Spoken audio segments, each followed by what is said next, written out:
Hello everyone, welcome to channel learn with ease. आज का topic है कैश फ्लो स्टेटमेंट और हम सॉल्व करेंगे question number 42 chapter 4 TS Grewal की बुक से class 12 accounts. Online sessions online classes के लिए आप मुझे स्क्रीन पर दिए गए नंबर पर व्हाट्सएप कर सकते हो अपना नाम और क्लास। अगर आप टीएस ग्रेवाल के साथ साथ डीके गोयल बुक को फॉलो कर रहे हो तो चैनल की प्लेलिस्ट को क्लिक करो, आपको न्यू एडिशन के सॉल्यूशंस अपलोडेड मिलेंगे। साथ में ही कम्युनिटी सेक्शन में एमसीक्यूज मिलेंगे क्विज के फॉर्मेट में और एमसीक्यूज के सॉल्यूशंस है शॉर्ट्स में। तो बहुत कुछ है चैनल पर, विजिट द चैनल। अच्छा लगे तो शेयर और सब्सक्राइब जरूर करना। क्वेश्चन में आपको बैलेंस शीट दी है सोलर पावर लिमिटेड की और आपको बनाना है कैश फ्लो स्टेटमेंट। तो किस तरह से करोगे? सबसे पहले हमें ऑपरेटिंग एक्टिविटीज के लिए कैश फ्लो निकालना है, जिसके लिए हमें चाहिए net profit before tax and extraordinary item. वो कहां से मिलेगा आपको? बैलेंस शीट में। बैलेंस शीट में जो आपका रिजर्व्स एंड सरप्लस है, इसी में आपका सरप्लस का जो बैलेंस है वही आपको चाहिए। तो जिसके लिए आपको देखना है नोट्स टू अकाउंट, और नोट्स टू अकाउंट में इसकी डिटेल दी है, जिसमें सरप्लस दिया है balance in statement of profit and loss. यहां पर प्रॉफिट एंड लॉस का बैलेंस दिया है लास्ट ईयर 4 लाख और इस साल 6 लाख। तो इसका मतलब क्या? इस साल का प्रॉफिट 6 लाख रुपीज है, यही हमको लेना है। क्या यही है आपका net profit before tax and extraordinary item? नहीं, ये आपका net profit before tax and extraordinary item नहीं है, और ना ही ये आपका इस साल का प्रॉफिट है। तो इस साल के प्रॉफिट के लिए हम क्या करें? आपकी कंपनीज की बैलेंस शीट में जो ये प्रॉफिट है, ये एक्यूमुलेटेड प्रॉफिट है। अब तक का कंपनी ने जो भी प्रॉफिट अर्न किया, जब से बनी है अब तक जितना भी प्रॉफिट अर्न किया है वो है 6 लाख। लास्ट ईयर था 4 लाख और इस साल ये बढ़ करके 6 लाख हो गया। इसका मतलब इस साल का प्रॉफिट हमने ऐड किया, तभी तो ये इंक्रीज हुआ। तो कितना हमने ऐड किया? कैसे निकालोगे? Current year minus previous year. तो current year minus previous year करने के बाद आपके पास 2 लाख रुपीज का प्रॉफिट आ गया। ये प्रॉफिट आपका net profit after tax and extraordinary item. जो आप बैलेंस शीट में ट्रांसफर करते हो प्रॉफिट, वो ये वाला ट्रांसफर करते हो इस स्टेप पर। इससे पहले आपने कोई हिस्सा प्रॉफिट का रिजर्व में भी ट्रांसफर किया होगा, डिविडेंड भी बांटा होगा शेयर होल्डर्स में, और टैक्स का प्रोविजन भी किया है। तो ये जो भी आपने माइनस किया इसको वापस से ऐड करो। ऐड करने के लिए फाइंड करो क्या रिजर्व है यहाँ पर? नहीं, रिजर्व्स और कोई भी नहीं है कंपनी के। दूसरा, कंपनी ने कोई डिविडेंड भी नहीं बांटा, कोई इंफॉर्मेशन नहीं है। तीसरा, प्रोविजन फॉर टैक्स अगर आपने किया है तो वो कहाँ मिलेगा? उसके लिए आपको short term provisions, current liabilities में शॉर्ट टर्म प्रोविजंस में आपको प्रोविजन फॉर टैक्स मिलेगा। शॉर्ट टर्म प्रोविजंस में आपके दो तरह के प्रोविजन आते हैं, प्रोविजन फॉर डाउटफुल डेट्स और दूसरा प्रोविजन फॉर टैक्स। राइट? यहां पर डिटेल नहीं दी है कि इसमें है क्या, तो आप यही मान के चलो ये प्रोविजन फॉर टैक्स है। और लास्ट ईयर का था 1,54,000 और इस साल है 1 लाख। ये डिक्रीज हो रहा है, आप कहोगे तो डिक्रीज हो रहा है, क्या हमें इसमें भी माइनस करके लेना है? ऐसा कुछ करना है? नहीं। प्रोविजन फॉर टैक्स के केस में आपको याद रखना है, जो लास्ट ईयर का था वो लास्ट ईयर का टैक्स हमने इस साल पे किया, तो ये खत्म हो जाता है पूरा, इसका बैलेंस नील हो जाता है। और जो ये करंट ईयर का आपने जो प्रोविजन किया वो है 1 लाख, पूरा का पूरा आपका नया बैलेंस है 1 लाख रुपीज। जो इस साल आपने नया प्रोविजन किया वो 1 लाख रुपीज का ही आपको ऐड करना है, क्योंकि हर साल जो भी आप टैक्स का प्रोविजन करते हो, टैक्स कैलकुलेट करते हो, वो आपको देना ही देना है, पूरा का पूरा आपको देना ही होता है, उसमें आप आगे उसको कैरी फॉरवर्ड नहीं कर सकते। तो ये 1,54,000 आपने इसका मतलब इस साल का पूरा पे कर दिया, बाकी नया प्रोविजन आपने बनाया 1 लाख। तो करंट ईयर का ही आपको प्रोविजन फॉर टैक्स ऐड करना है, जो इस साल के प्रॉफिट में से आपने माइनस किया। तो ये 3 लाख का प्रॉफिट आ गया, net profit before tax. Extra ordinary item के लिए आपके पास कोई भी इंफॉर्मेशन नहीं है क्वेश्चन में। जैसे कि एक्स्ट्रा ऑर्डिनरी आइटम में आपके कवर होते हैं bad debts recovered, income tax refund, या आपको कोई कंपनसेशन या इंश्योरेंस क्लेम मिला है। और ऐसे ही खर्चे, लॉसेस क्या है? जैसे आपको loss by theft, loss by fire या एक्सीडेंटल कोई खर्चा हो गया, जो कि हर साल खर्चे नहीं होते, तो खर्चे को हम वापस से ऐड करते, और गेन होता तो उसको माइनस करते, ताकि हम अपने एक्चुअल रूटीन वाले बिजनेस के प्रॉफिट तक पहुंच सके। कोई इंफॉर्मेशन नहीं है तो यही आपका net profit before tax and extraordinary item आपके पास आ गया 3 लाख रुपीज का। इसके साथ अब आपको आगे नेक्स्ट स्टेप करना है। नेक्स्ट स्टेप आपका होता है adjustments for non cash and non operating items.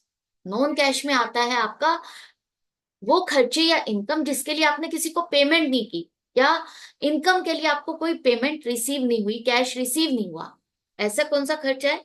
जैसे कि डेप्रिसिएशन। अब डेप्रिसिएशन के लिए आपको कहाँ से पता चलेगा? यहां पर देखो, आपकी जो एसेट्स है उसी पर आप डेप्रिसिएशन लगाते हो, और डेप्रिसिएशन आप जब भी खर्चा डालते हो उसके लिए आपने कैश में पेमेंट नहीं की, उसको फाइंड कैसे करेंगे? एसेट की वैल्यू, मशीनरी की वैल्यू देखो इंक्रीज हो रही है, इंक्रीज हो रही है, इसका मतलब ये तो परचेज किया है। दूसरा यहाँ पर डेप्रिसिएशन दिया है, एक्यूमुलेटेड डेप्रिसिएशन। क्या ये वही डेप्रिसिएशन है जो हम ढूंढ रहे हैं? हाँ, बिल्कुल वही है। डेप्रिसिएशन का इफेक्ट दो जगह होता है, एक आप खर्चों में डालते हो, दूसरा आप एसेट में से माइनस करते हो। तो जो आप एसेट में से माइनस करते हो, वो माइनस करने के बजाय आपने उसको एक अलग अकाउंट खोल के उसमें डाला। हर साल जब भी आपने डेप्रिसिएशन लगाया उसको आपने इस अकाउंट में क्रेडिट करते गए।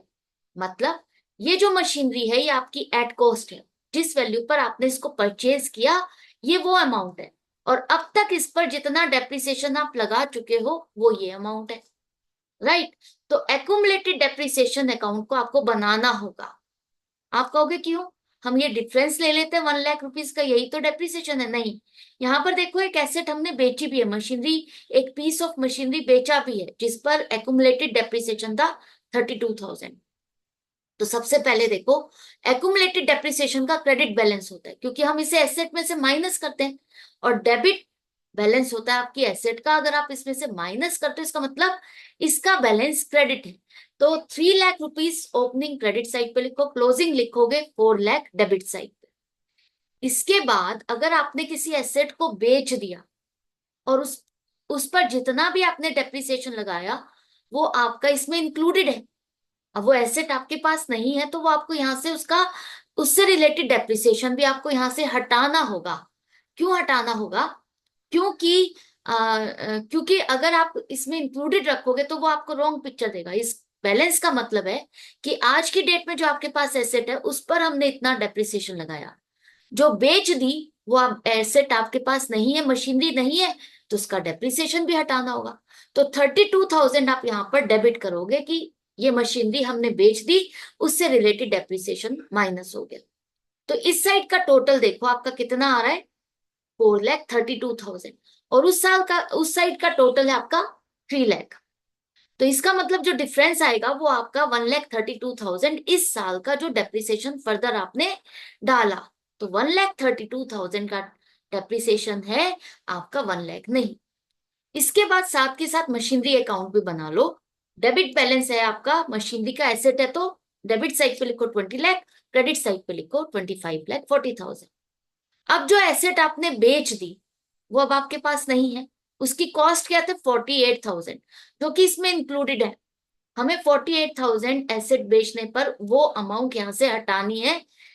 क्यों? क्योंकि अब वो एसेट नहीं है तो हटानी होगी ताकि हमारे पास वही अमाउंट आए जो एक्चुअल हमारी मशीनरी है। उसको हम कैसे हटाएंगे? हम उसको देखेंगे कि हमने उसको कैसे कैसे यूज किया। हमने उस पर डेप्रिसिएशन लगाया 32,000, बेचने पर हमें उससे पैसे मिले 12,000, राइट?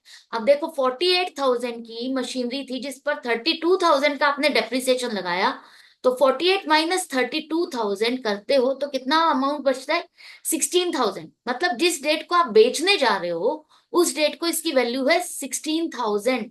16,000 की चीज को आपने 12,000 में बेचा तो 4,000 का नुकसान हुआ, हुआ ना? तो आपने एसेट जो 48,000 की थी उसका हिसाब किताब किया कि हमने इसको यूज कितना किया, बेचने पर हमें इस पर कितना मिला, और हमें इससे नुकसान कितना हो गया। क्योंकि हमने 48 की खरीदी थी, टोटल हम इस पर बेनिफिट ले पाए 44,000 का, 4,000 का नुकसान हो गया। अब देखो क्रेडिट साइड का टोटल आपका आ रहा है 25,88,000, और डेबिट साइड का टोटल है 20 लाख। तो डेबिट साइड पे डिफरेंस आ रहा है, इसका मतलब डेबिट साइड पे क्या ऑप्शन होती है आपके पास, दो ऑप्शन होती है।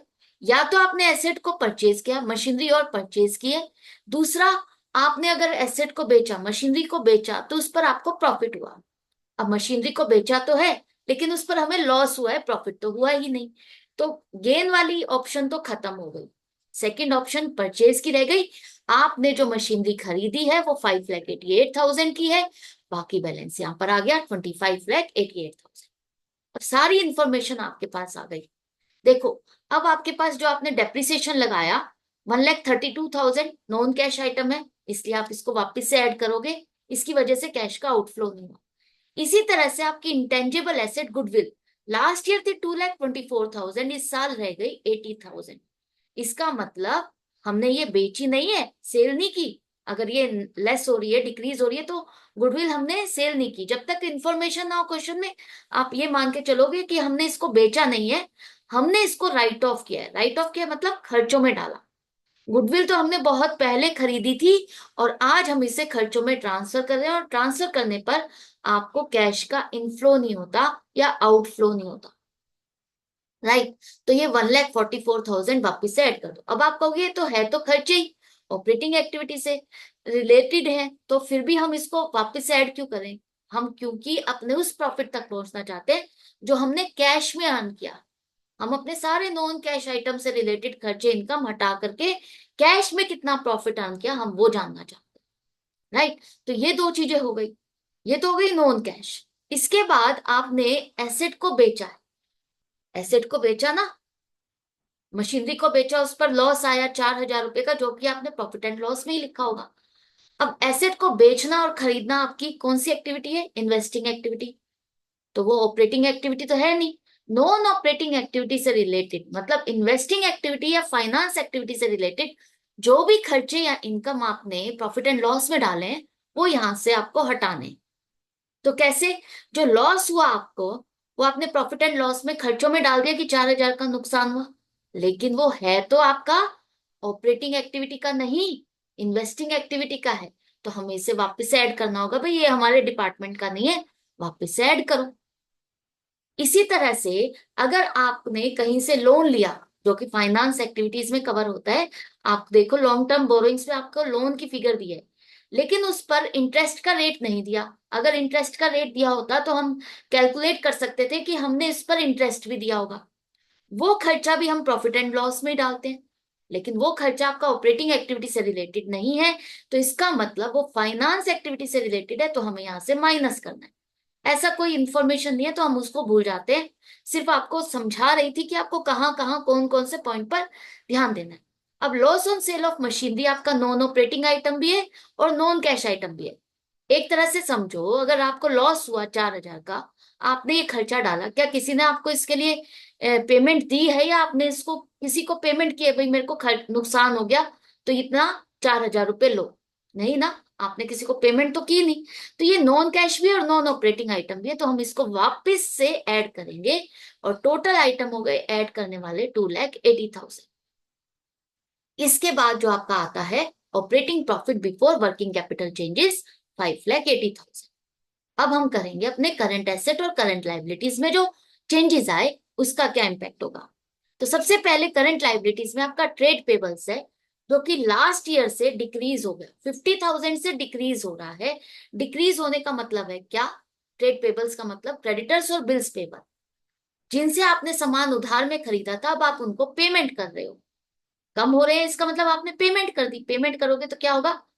आउटफ्लो होगा। Decrease in trade payables minus है, तो लिखो ब्रैकेट में 50,000। शॉर्ट टर्म प्रोविजन हम कवर कर चुके हैं, इनकम टैक्स का प्रोविजन था ना, प्रोविजन फॉर टैक्स। नेक्स्ट है आपका करंट एसेट्स। करंट इन्वेस्टमेंट्स आपका करंट एसेट में यहां पर कवर नहीं होगा। करंट इन्वेस्टमेंट एक तरह से आपका कैश एंड कैश इक्विवेलेंट का ही हिस्सा है। वो मार्केटेबल सिक्योरिटीज, वो इन्वेस्टमेंट्स जिसे आप कैश में कन्वर्ट कर सकते हो, तो ये कैश का हिस्सा है, गलती से भी यहां पर मत ले लेना। इन्वेंट्रीज मतलब स्टॉक, जो कि लास्ट ईयर से इंक्रीज हो रही है 16,000 से। स्टॉक का इंक्रीज होना, एसेट का इंक्रीज होना मतलब आपने परचेज किया, और परचेज करोगे तो पेमेंट करोगे और आउटफ्लो होगा। ट्रेड रिसीवेबल्स, ट्रेड रिसीवेबल्स मतलब डेटर्स और बीआर, इन दोनों का टोटल। आपने किसी को सामान उधार में बेचा, कितने का?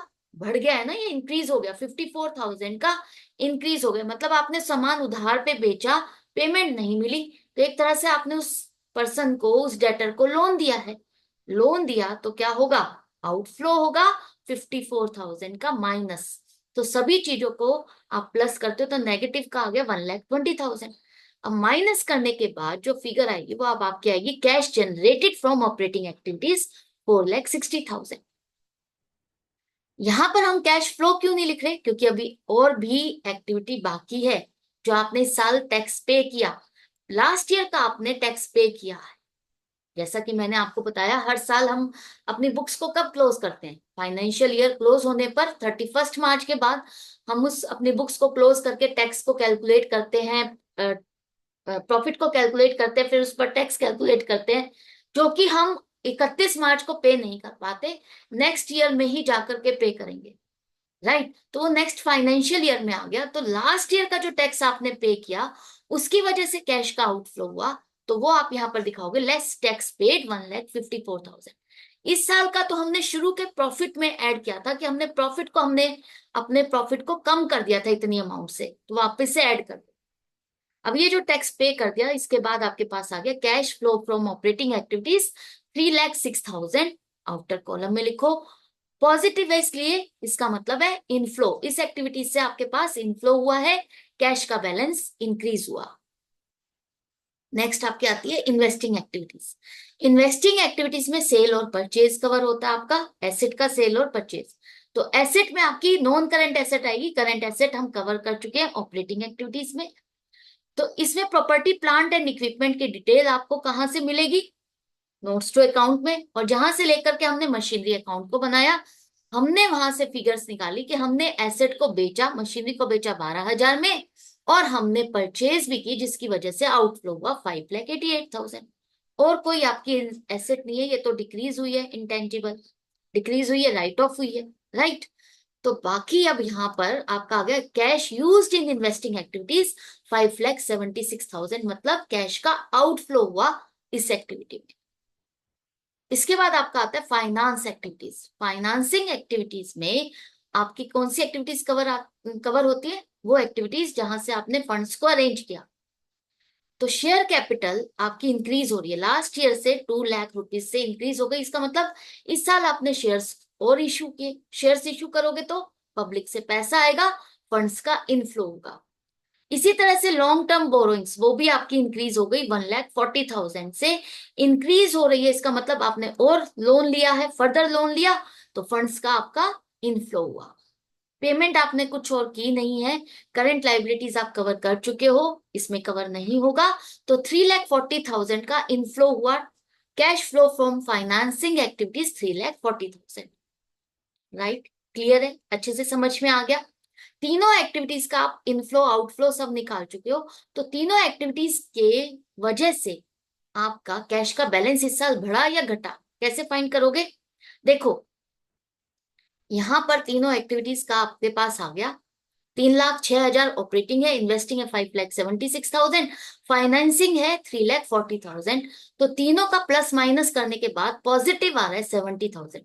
मतलब इस साल इन तीनों एक्टिविटीज को करने से आपका कैश एंड कैश इक्विवेलेंट का बैलेंस 70,000 से इंक्रीज हुआ है, बढ़ा है। आप इसको फाइंड भी कर सकते हो, कैसे, देखो आपका ओपनिंग था कैश एंड कैश इक्विवेलेंट, ये तो आपकी करंट इन्वेस्टमेंट्स 3 लाख प्लस 7,50,000, दोनों का टोटल 10,50,000। शुरुआत में हमारा ये बैलेंस था, हम कह रहे हैं इस साल हमने जितनी भी एक्टिविटीज की उसकी वजह से इनफ्लो हुआ है 70,000 का, तो हमारा क्लोजिंग बैलेंस 11,20,000 होना चाहिए हमारी कैलकुलेशन के अकॉर्डिंग। तो बैलेंस शीट में चेक करो कि आपका क्लोजिंग बैलेंस यही है। बैलेंस शीट में आपका करंट इन्वेस्टमेंट और कैश एंड कैश इक्विवेलेंट दोनों का टोटल आपको दिया है, दोनों की फिगर दी है, तो टोटल क्या बनता है 11,20,000। तो जो हम कह रहे हैं वही आपकी बैलेंस शीट भी कह रही है, इसका मतलब हमारी कैलकुलेशन करेक्ट है, मैच कर रही है। तो इस क्वेश्चन को आप अपने एग्जाम में भी चेक कर सकते हो कि आपने सही किया या रॉन्ग किया, और वहीं की वहीं आप अपनी करेक्शन भी कर सकते हो अगर आपने रॉन्ग किया है। आई होप आपको अच्छे से समझ में आ गया, अच्छा लग रहा है सीखने में, मजा भी आ रहा है, तो डाउट्स क्लियर हो रहे हैं तो लाइक का बटन प्रेस करना मत भूलना। मिलते हैं नेक्स्ट वीडियो में नेक्स्ट क्वेश्चन के साथ। Good bye and take care.